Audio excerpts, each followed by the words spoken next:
recording. Okay, so we are going to do Gutsy Women, the book of Gutsy Women by Hillary Clinton and Chelsea Clinton. Cheese. All right, so we kind of stopped on page 162 or 163. We're going to start with healers. Yeah. So the first one is Florence Nightingale. Yeah. And she was a pretty awesome woman. She made a lot of like changes that helped.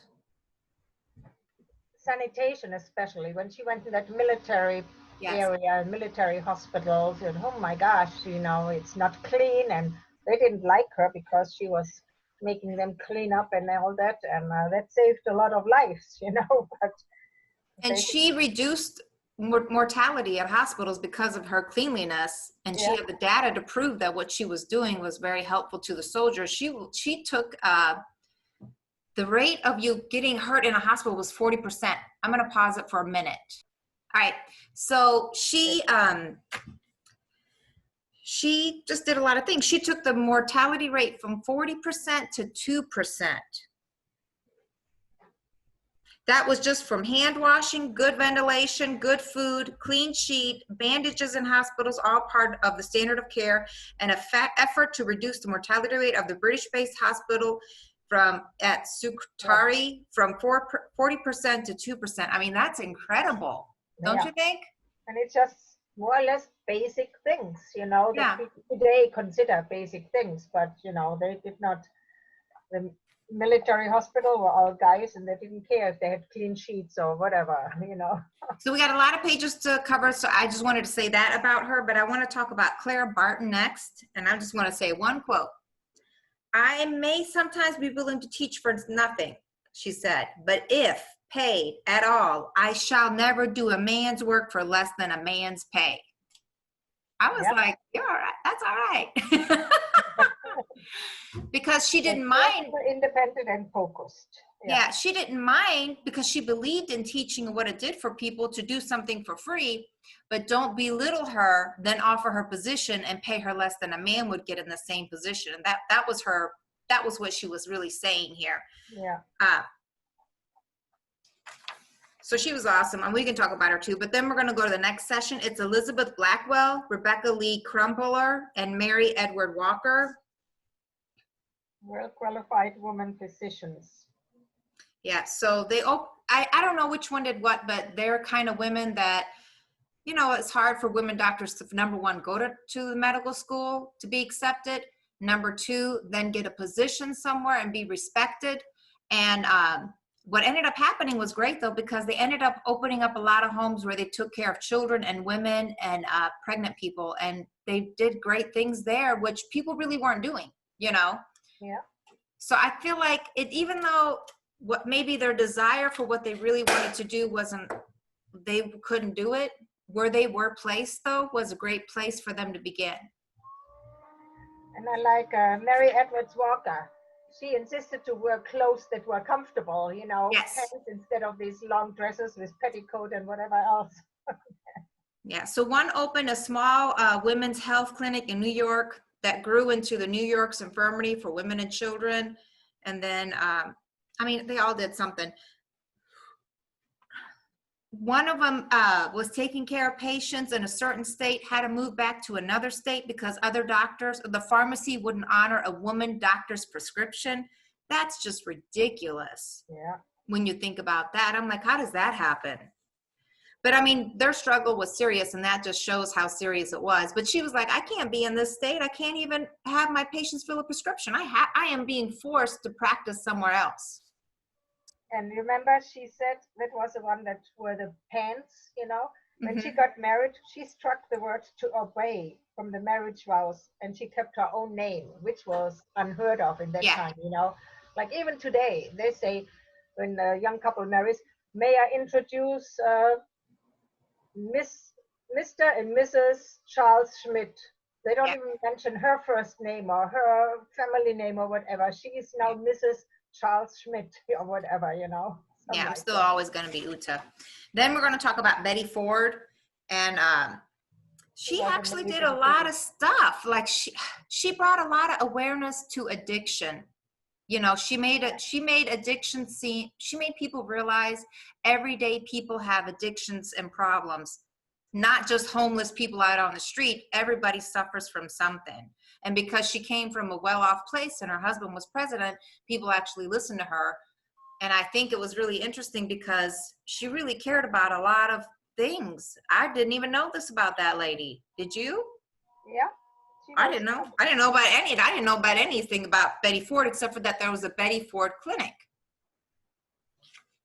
And after she went back to Grand Rapids, and she was teaching disabled kids dance and whatever, have some fun, you know. Usually a lot of people don't care, you know. So it says here, in addition to her campaigning to this for breast Publicly cancer and addiction. celebrated a landmark Supreme Court decision that legalized abortion. Yeah, she believed in. Oh, hold on. Okay, that's okay then. Full equality under Constitution and a woman's right to make her own reproductive health decision never wavered. And gender pay equality too. She was she did stuff for that. So you want to do the next one, Mom? Next one. I don't know what's the next one. Mathilde Grimm. My thing came down, but that's okay. My glasses are off. She was the one who did a lot for AIDS. Yeah. A lot of doctors didn't really bother to, you know, deal with AIDS because that's just a gay disease. We don't care about that or whatever. But she was, you know, they say AIDS was seen as a gay disease.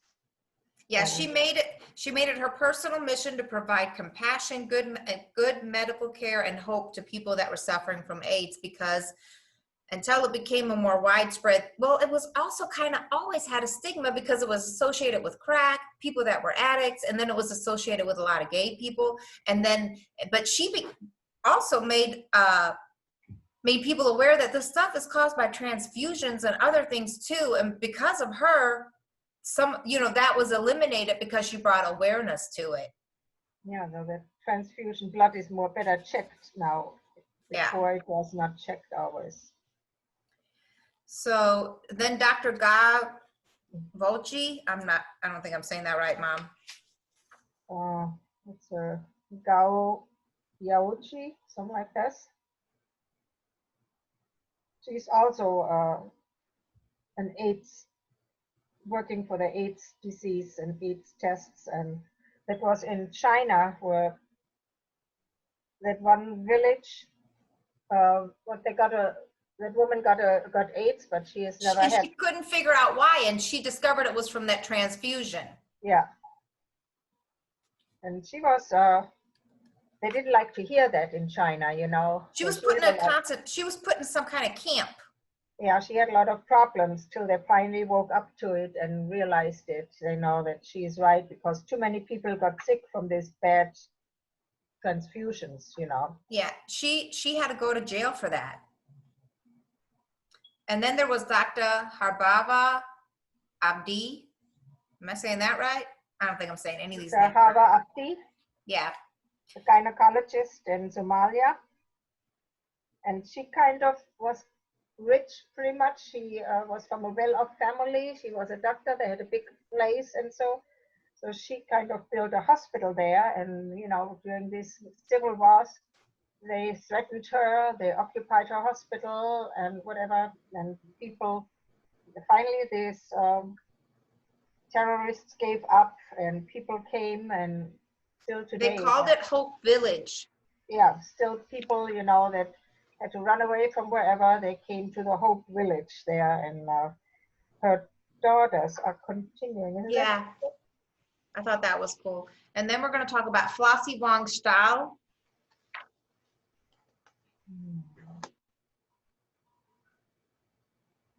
And she was just somebody that was she did a lot of research with viruses. So she created medicine that helped people that have the HIV virus. Yeah, and she was from China too, and her parents and teacher encouraged her to change her name to something that is easier for her when she goes to America, when she went to school there in Berkeley. Yeah, So but she she didn't do it. added Flossie to it. Because what Oh yeah, was she did do it. She did do it. there was that storm named Flossie or whatever. Remember? That's where her dad. Hmm. Then the next lady is Molly Melching. These are all healers, so everything's in the medical field. And she was a lady that used, she worked with children while she was in the Peace The Corps. She Peace taught them Corps. like songs and rhymes and riddles to help them be educated about health. Yeah, and then one day her daughter came and said, "Mom, when do I get my genitals cut?" I said, "What?" Yeah.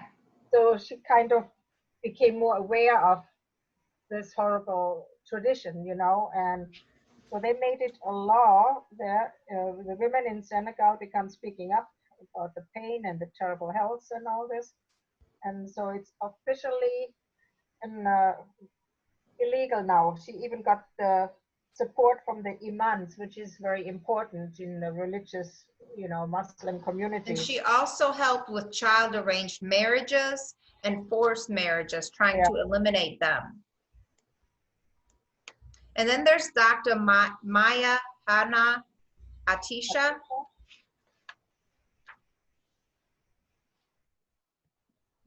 She was the one with a drinking water problem. Yes, in In Flint, Clinton, she, Michigan. she drew the awareness of,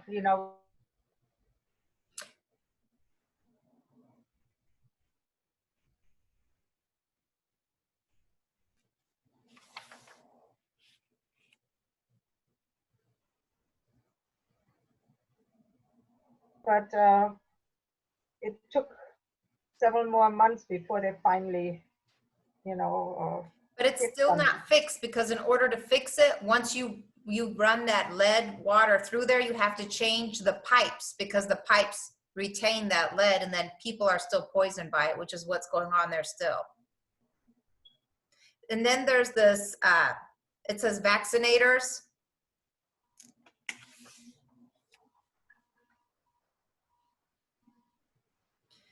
Vaccination work has been prevented for vaccinate workers have been prevented from entering communities and even murdered on the job.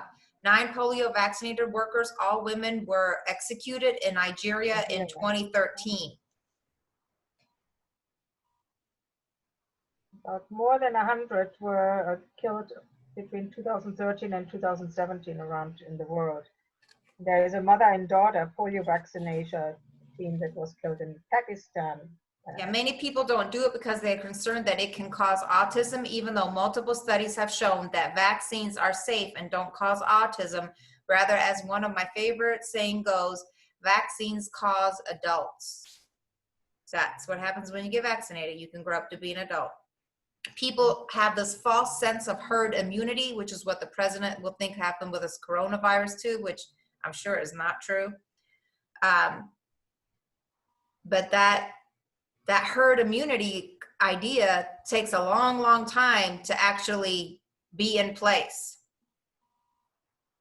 The herd immunity, you get it if 90% of the population has a vaccine, Yeah. more or less, which if you want to get it naturally, it takes years and centuries, Yeah. depending on what kind of disease. Despite the challenging and evenly deadly threats, polio campaigns and pneumococcal vaccine campaigns, rotavirus campaigns, and campaigns and other inoculation events haven't stopped. Every year, more and more children are vaccinated against more and more diseases. None of that would be possible without the heroism of the women who work tirelessly around the world to protect children from getting sick, even when that means putting their own health or lives at risk. A lot of women die doing this. Yeah, I didn't know. I did not know that. I was like, wow. Yeah, in countries like Africa or whatever, it's not that they think about autism. They think they are going to whatever kill him or whatever. They don't trust Yeah. European or Western medicine quite often, you know. Even when the Ebola was there, which is a horrible disease, they killed some of these people that worked, that went there to help them to work. Yeah. The Ebola outbreak. So now we're on page 201 and we're talking about athletes. Do you want to start, Mom? Alice Coachman and Wilma Rudolph, they were black ladies. And the second one, Wilma, she got a lot of attention because by that time we had TV, black and white TV, when she won her gold medal. The other one did not get that much attention, even she won gold medal too, but there was no black and white TV, and it was 1948, you know. People weren't that, but when she was on TV, that really broke the thing for artists and, you know, black people, black women, especially women. And you know, she was the one that said, I will not have a parade unless you let both black and white people be at the parade. Oh, yeah. Isn't she that lady?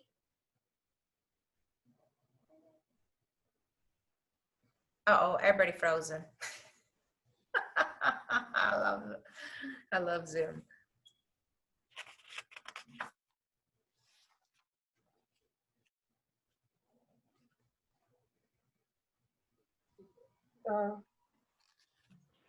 Hey. Jackie Joyner, yeah. Jackie Joyner, Kersey, and Florence Joyner, you know, so without these ladies, these two would have had much harder time, you know, everyone being a step closer. So, hey, Davida, we are now on page 205. We're just talking about the athletes. Okay. Did you pick? Hi.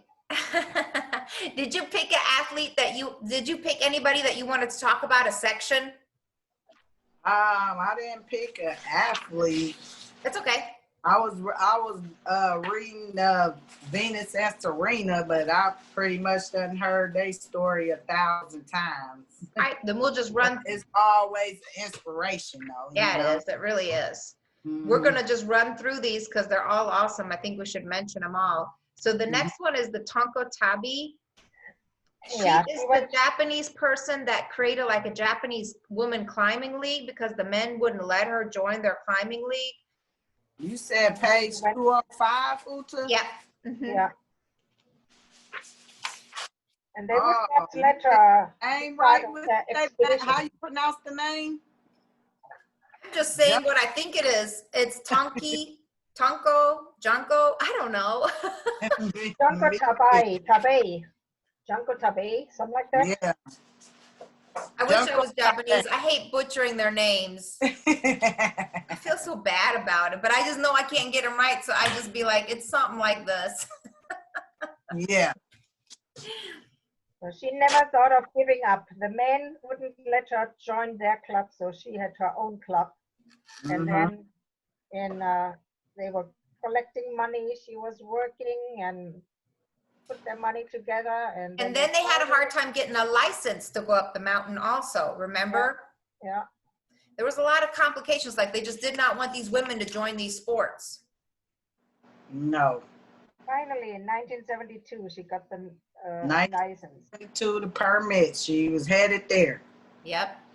And even there was an avalanche, and they told her, oh, she should go down to the camp, and she said, no, we are going on. They were all covered, and they dug themselves out of the snow.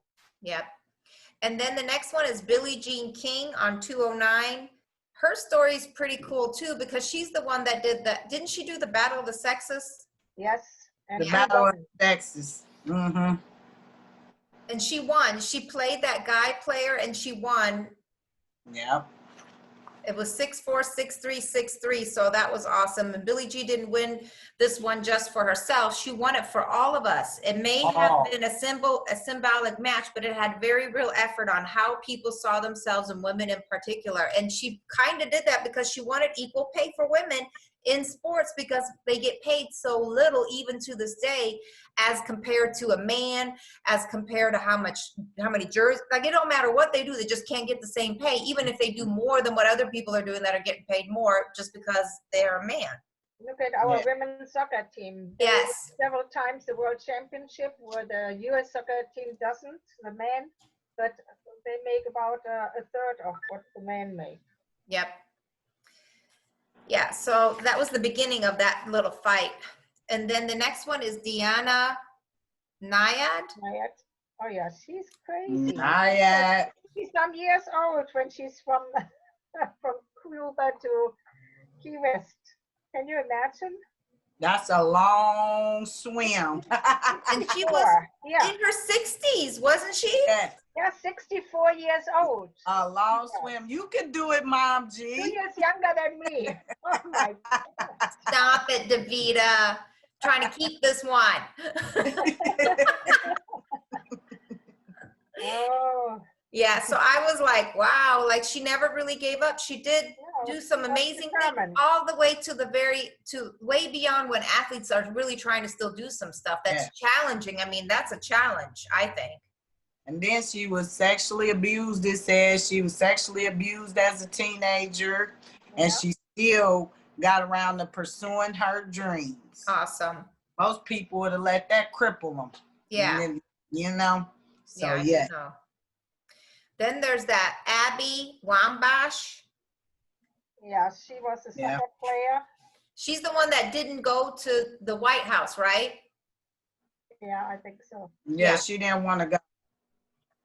I don't blame her. I wouldn't want to go either. I still don't want to go there. Maybe in January. I don't know. We'll see. Not that I'm getting any invitations.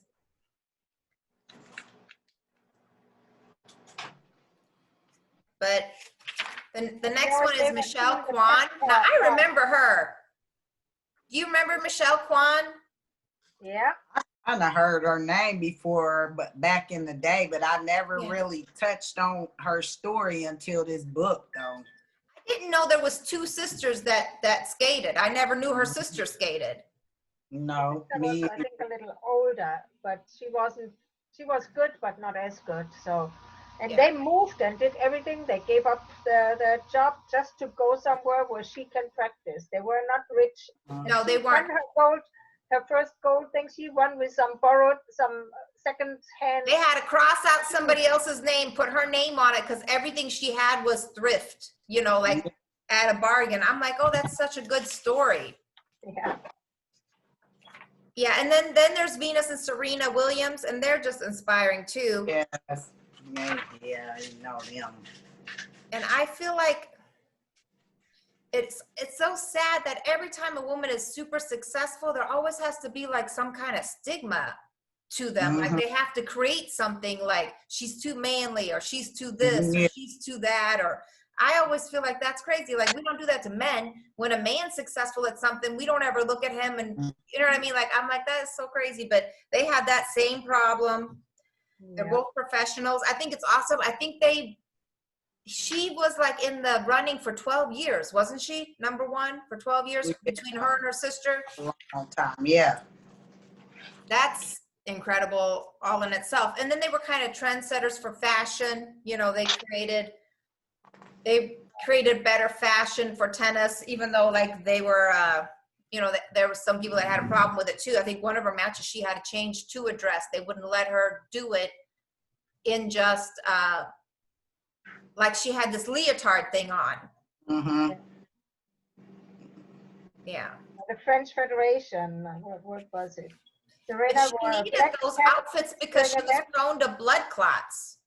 So what that seems decided to change the dress code at the French Open. Serena explains that in addition to making her feel like a superhero, the catsuit compression helped her prevent blood clots. Yeah. So I'm just going to read this quote about her. By his decision, it will no longer be accepted. What the nugget? Yeah. So I'm just going to read this quote at the end because I kind of like it. I don't focus on what I'm up against. I focus on goals and I try to ignore the rest. And they are like really goal driven. You can tell that from their intensity. They're just focused on winning the match. Like they're always that's their goal, you know? Yeah. So then the next one is the Spence lady. How do you say her mom name? I cannot pronounce it at FBI whatsoever. Yeah, maybe. I would say Itaj Muhammad. I don't know. I don't know either, but I think it's something like this. but I think it's cool because she wanted to play a sport where she could still honor her religion and be covered up, and she still got flack there because she wore the headdress. What's that called, Mom? Habib? Ajib. Okay, yeah, like that was like a problem for them, but you know, like every little thing, it's like, why is every little thing got to be a problem? Oh, my people frozen.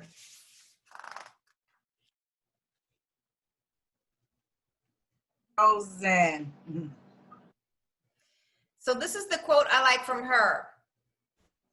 Never allow anyone to distract your journey. And I'm ready, I'm prepared, I'm strong, I'm capable, and I am a champion. Like she had to like coach herself. Like, wow. Mm-hmm. You know?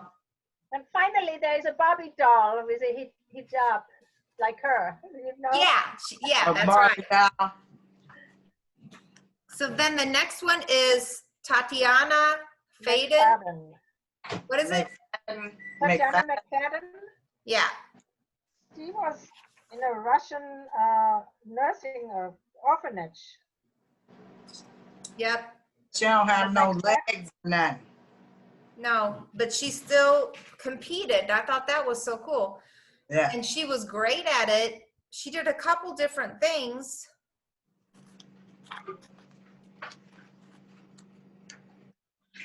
She did the 100 meter. She did the 200 meter. I think like part of the problem was like when she was in school, they wouldn't let her compete with the regular team, but they didn't have a special need team. And she kind of created that awareness that they have to have some kind of sports too. If you're not going to let them participate with your other athletes, they at least need to train with your athletes. Mm-hmm. So that was, and I mean, obviously there's Special Olympics now, so that's happening, but I'm probably still ain't happening everywhere. That's all I gotta say. I created a world where people with blue ribbons or gold ribbons or money, she just want to be out there when everyone else is out there, you know. Exactly. Locked up or whatever. To create a world where people with disabilities can achieve their dreams, live healthy lives, and be equal participants in global society. You know, they don't want to be left out. University of Illinois, because they had a special program for handicapped people, for, you know, special need people. Yep. Now this lady, I felt so bad for her too. Caster Maya. Yeah. Semenya. Yeah, and it was like they ended up disqualifying her because of her testosterone levels. Is she that one, Mom? Yes, I read that. Like she was questioning whether she was.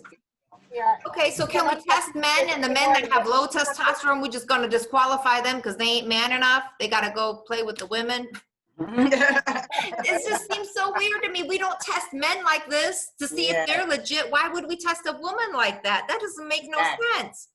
Because she was too good and they didn't like her. Mm-hmm. I don't understand. And then the next one is Aliyah Reisman. Yeah, she is the one who told on this doctor, Larry Nassar. They were all abusing this gymnast. They were like raping them. I mean, they were doing some kind of sexual abuse to them. Yeah. Mm-hmm. Like, wow. So yeah, so you know, number one, kudos to her for doing that. And then the other thing is like she helped so many other athletes out, because the reality is when you want to be professional, you got to go a certain route. And if in that route there's that circle, you're going to encounter that, because that's what you got to do to be a professional. You got to be around these people that are professional trainers. You have to go to the, you know, so it's like inevitable you would have encountered them. So she saved a lot of girls from having to deal with that, because they would have, so many other people are going to just be in that route, because that's the path. If you want that goal, that's the path. You have to cross these people. So the next one is advocates and activists. You want to start that, Mom? Just a moment.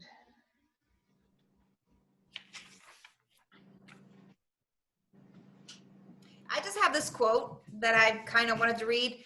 If the first woman God ever made was strong enough to turn the world upside down all alone, these women together ought to be able to turn it back up and get it right upside again.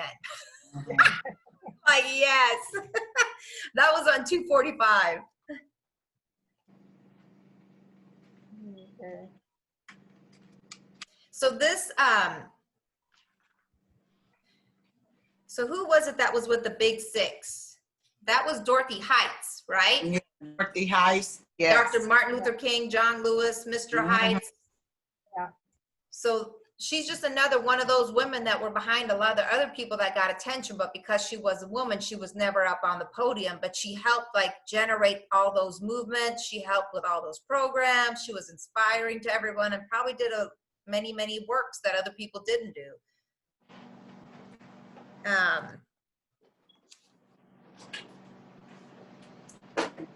So Soja, she was from 1872. Yeah, she was the one who forced the desegregation of local streetcars by writing them in Washington. You remember? The conductor stopped and had her arrested, and she took him to court and won her case. Yes. Mhm. Then they took her It back was to in court though, didn't they? 1854. I think that guy ended up taking her back to court though. Maybe that was another lady. Well, she won that case. Yeah. I think it was another one of those cases though. They won and then they ended up taking them back to court and then they tried to reverse it. I was like, that's crazy. So in 1913, women's suffrage parade. So Ida B. Wells.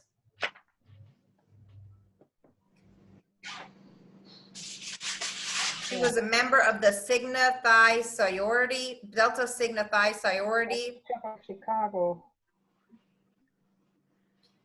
I think like they didn't want her marching or something, made them go to the back. Oh yeah, they said she has to walk in the back, and It was for the women groups, but because white something, suffragists told her to go to the back of the line, she went straight to the front. exactly. No. She was like, what? We all women. What you talking about? How long are you going to keep this up? Gosh. Okay, then the next one is Eleanor Roosevelt. I didn't know a lot about this lady either. I was kind of impressed with her too. And then one of her quotes was, you can't live for yourself alone. She was more of the president. She did more of the president's work than the president did, you know. Obviously, yeah, I did not know that about her. You cannot live for yourself alone. You depend on the rest of the world and the rest of the world depends on you. And that was like her thing that kept her going and doing things for people.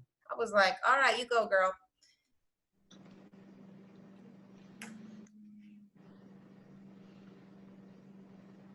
She was a great debater, and she went for her husband out, you know. And even she had a hard start, you know, with her mother-in-law. She kind of tried to Belittle her and like put her in her place and make her feel like she didn't belong there. she But got then her husband got real sick and he had to depend. It's a direct walkthrough where she could always anytime come in their house. I would not want nobody to have a key like that to my house. But her husband got real sick and he needed her and she took care of him. And then after that sickness, he stood up for his wife and stopped that crap with his mother-in-law. Finally. Yeah, I'm like, wow, she got to really prove herself around here. The mother-in-law told the kids, the mother only bore you. I am more your mother than your mother. Ooh. That's What a crazy. witch, huh? Mhm. Oh gosh. Then the next one was Elizabeth Petrovich. So she is a member of the Tlingit tribe in Alaska. Yeah, so And she back in 1924 got it passed that Indians could vote in Alaska. that's a pretty big accomplishment for a woman to do way back then. Most women and, you know what I mean? People were just not allowed to freaking even have a vote, but she got that done. I was like, wow, that's amazing. Though they were American citizens, Alaska Natives were often subject to attempt to prevent them from exercising their rights to vote, including by force them to take a literacy test and not providing voting information in native languages. And she got that changed. And then they had these signs, no dogs and natives are allowed in here on shops and restaurants and whatever.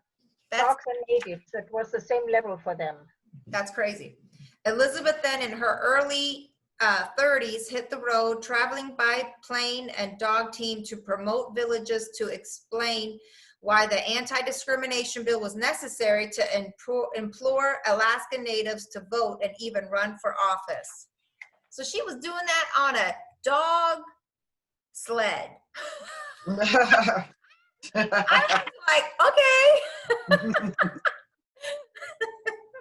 She's serious.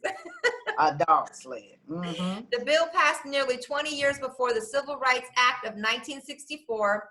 Alaska became the first state in this country to pass non-discrimination legislation providing for full and equal accommodation, facility, and privileges to all citizens in place of public accommodations within the jurisdiction of the territory of Alaska. Remember that state senator, Alan Shattuck? He demanded to speak and he said, who are these people, barely out of savagery? Who wants to associate it with us whites with 5,000 years of recorded civilization behind us? And then she responded, they asked the people in the gallery if anyone has something to say. She was the only one. She stood up and said, I would not have expected that I, who am barely out of savagery, would have to remind gentlemen with 5,000 years of recorded civilization behind them of the Bill of Rights. Exactly. And let me explain you the Bill of Rights, okay, buddy? Gallery goes into Ruckus of laws. Yeah. So then the next one is Rosa Parks and Claudetta Colvin. Claudette Uh-huh. Colvin. So Rosa Parks was on the bus, but Claudetta Colvin, wasn't she first? Yeah, she was a year before. Yeah, she did it first. No, whatever. She was really young, 13 or 14. Mm-hmm.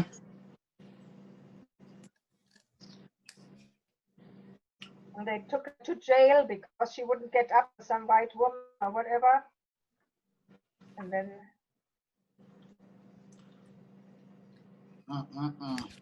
Yeah. So that was the beginning of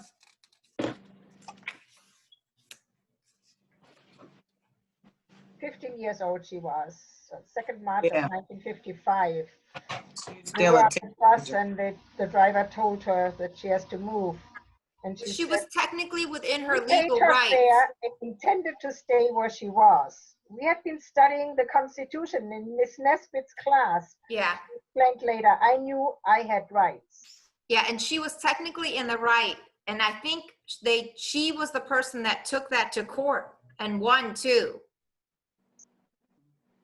Because she was within the right of the law, even for that time.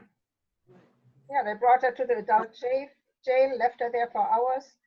By the time then later her mother came and got her out, and her father stayed up all night, ready to defend Claudette if the KKK showed up.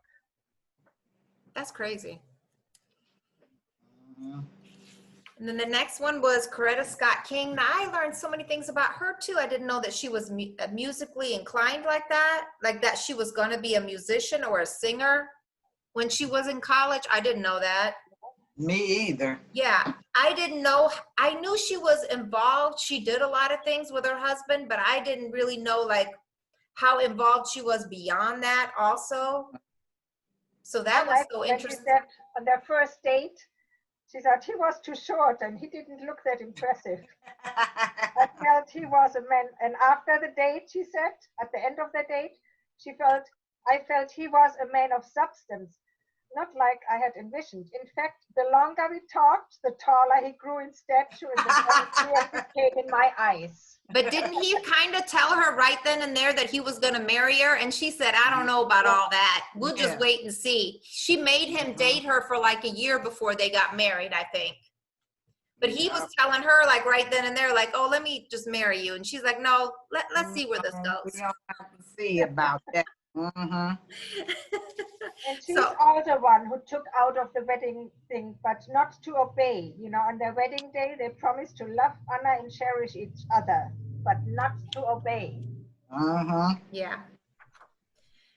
She did a lot for a lot of people. She did a lot for the LGBT. Like, you'd be surprised what she did, because people associate her with church and they think that she only did certain things, but she really went beyond that reach in many areas. And that's what impressed me so much about her too. I was like, wow, look at her. A lot of people won't go out of, when you're Bible goer, they just won't step out of the book and help other people where they feel like that book doesn't align with what they're, you know, what they're doing or whatever. But I like that I read that about her because it made me like her even more. Mm-hmm. You know, as a Very person. courageous too.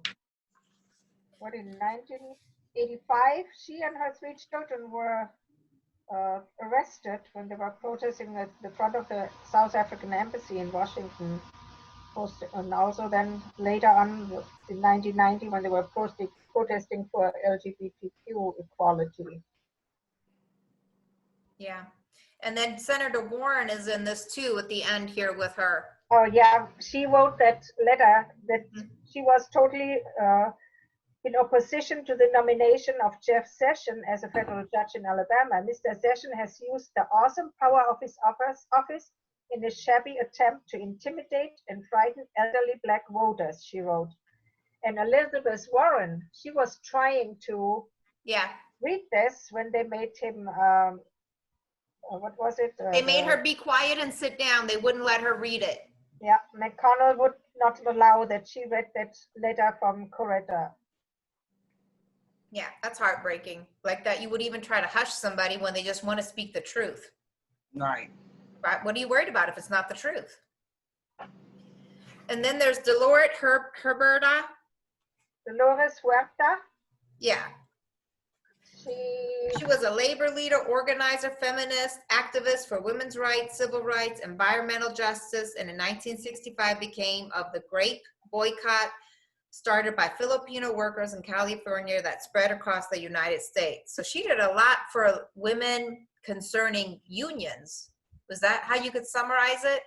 Yeah, her mom had that grocery shop and she saw these poor people coming in, these laborers in the fields, you know, and her mom sometimes gave them something free or whatever. And she was teaching school and she said, I need to stop teaching school. I cannot feed this, you know, I need to do something that they can feed these poor little kids, you know. So that's how she got involved in that labor movement to make sure they make enough money to feed these kids. And she had all these poor little hungry kids in her class. She couldn't take that.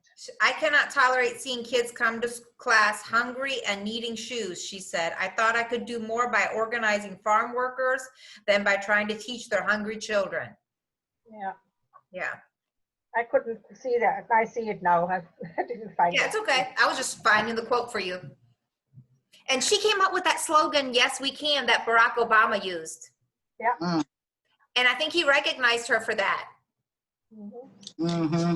So that's awesome. I think I borrowed it from you or something like this, he said. Yeah, he borrowed it from her. Yeah. Yeah. And then the next one is Peacemakers. So Joyce McCartan, Monica McWilliams, Liam Growe, Tawaki Karman.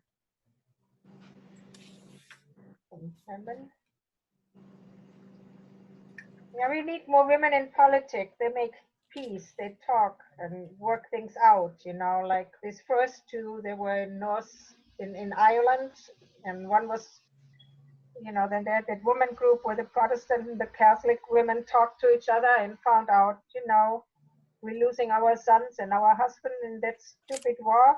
We have more in common than not in common, you know. Exactly. So we need to talk to them to put some sense in our men, you know. We need to start it. So the women of Liberia, they're the ones that demanded the peace. They said enough is enough. That it takes women to bring men to their senses. Yeah. And these women simply would not take no for an answer. Mhm. That's right. In Arabia, they called her Mother of Revolution and the Iron Woman. Who was she? That's that The Takalo. Carmen from Yemen. Yeah. Yeah. So, I mean, read about these ladies. They're awesome. The next one is Victoria. What is that? An X? XNG? I don't know how to Xinji, Mixinji. Something like this. She built that village, whatever, the untouchable, the women that were there and had no property, nothing, and were all by themselves. And so they got some money, started a couple of houses for these women. And next time when Hillary came back, they had about 100 or something like this, that's right? And Yeah. then they expanded that to other areas. She was like, strength, money, and knowledge. We cannot do anything without them. Yeah. Okay. All right. So the next one is Anjin Poo. We might disconnect and then I'm gonna call you guys back because we're hitting like close to 40 minutes. Okay. But we don't have to because we can kind of wrap this up. I mean, obviously these are all activists. Then the next session, and there's a lot of these ladies and they're all interesting. The next ones are storytellers. Do you want to do Maya Angelou? Or Angelo? Maya Angelou. Did we read that? Or is it for next time? I just want to go to it. It's on, oh no, we didn't read that yet. No, 205. We just skipped all the ladies like Sarah Brady, Gibbons, and so they are all kind of a gun control. Yes. It doesn't mean you cannot have a gun, but make laws and control it and don't give, aggressive and bad people guns, and mental health people can get guns and everything and all that stuff. And then we have all these kids, these younger people. This is also relating to guns with these shootings everywhere. They were protesting. Yeah. The one probably is most current in our memory is the Emma Gonzalez, that shooting down there when they had the walk, the biggest ever walk to Washington. All these kids went and got out of school and were protesting. And then there was that Becca Heller, and she was the one that talked about how Trump was separating families. Yeah. At the border and putting people in cages, and she brought all that to light. And She's that's the one who organized these thousands of lawyers that met these people at the airport when they came in to help them. So, yeah. Because no one ever helps them or talks to them, they just come and want to take them to jail or whatever. So, I mean, and we're going to wrap this up next time. We'll just do like a quick overview next time of the rest. We're going to start with storytellers. But the point is, like, all these women are fabulous people. Their stories deserve to be told. This is the kind of book that you can keep, and then whenever you want to be inspired, you can read about something, because it's definitely going to inspire you to see like what people have done that didn't have somebody ahead of them show them how to do it. They had to figure it out on their own, especially when they faced like oppression and, discrimination and all these other things where they really, how did they even never give up? That's incredible. Yeah. So I definitely feel like it is a great book. I think it's a hard book to just read, but it's a great book to share with someone, like especially if you have young people in the house or college people or somebody. It's inspirational, and if you feel like, oh, poor me, then read of some of these women. They went through a lot too. Yeah. And they never gave up. Like Maya Angelou, she had a rough time too. Yeah, I read a couple books about her. She's really interesting. Okay. I just think she got raped by her uncle at 8 in St. Louis, and she didn't have it easy, and finally she got a breakthrough, and she's fantastic. But we'll talk about her next time. But all in all, I think it's a good book. I think it's a perfect book to keep on your shelf forever because you may not read it all at once, but it's a great resource. And I definitely, like when I read these stories, they always put something in there that I haven't heard before. And then I'm like, wow, I didn't know that person did that. You know, like I thought I knew of this person and what they did, but they kind of did a really good job of putting a lot of information in just 2 or 3 pages, I thought. Yeah. And if you like someone, you can research and get a whole book about this person or that person, you know, and go from there. All right, so we think it's a great book. It's not like it's like a, I don't know, it's a specific book for a specific thing. It's not like something that you maybe could just sit and read all through just because you're on the beach. I think you have to be driven to go to it so that you can read it and appreciate it. What did you guys think? Yeah. I'm sorry. My daughter working my nerves.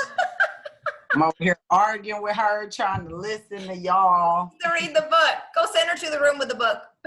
Right. Don't come out till you're on page 300. Exactly. Then we'll talk. But ladies, thanks for coming. I know this is a harder book to talk about, but I just feel like these women deserve for us to talk about them. Yes. So I love you guys, and I'll see you soon. And thank you. And please like and subscribe our page. Bye. Bye-bye. Bye. Stop this recording.